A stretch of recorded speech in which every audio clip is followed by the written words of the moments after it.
भाजप नेते आणि जलसंपदा मंत्री राधाकृष्ण विखे पाटील वादग्रस्त वक्तव्यामुळे आता पुन्हा एकदा चर्चेत आलेत।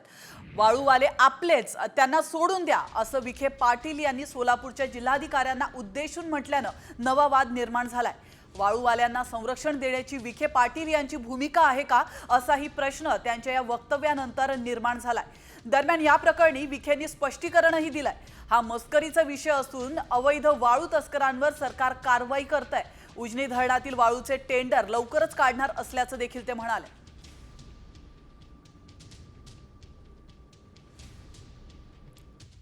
वाळूचे ट्रक पकडले, याचे ट्रक पकडले, ते ऐकावं लागतं आपल्याला। आपला जिल्हा प्रसिद्ध त्यासाठी मला माहिती आहे ना। वाळूचे ट्रक आहेत, क्रशरच्या गाड्या आहेत, म्हणजे सोलापूर फार प्रसिद्ध आहे। मला फार मोठी जबाबदारी येतात विजय कुमार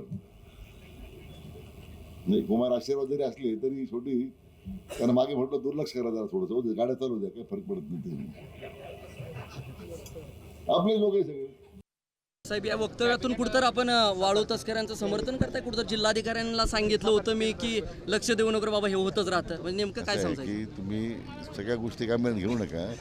आता काही गोष्टी गमतीनं आपण बोलतो माणूस काय, पण वाळू धरण्याच्या बाबतीमध्ये आम्ही अतिशय कडक राहिलो।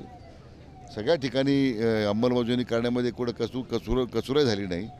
अनेक वेळा अधिकाऱ्यांवर कारवाई करावी लागली आणि वाळू काढण्या एखाद्या नदीतून म्हणजे आपण नदीतलं पाणी संपवणं असं होतं, म्हणून त्याला विरोध माझा नेहमीच त्याला विरोध राहिलेला आहे।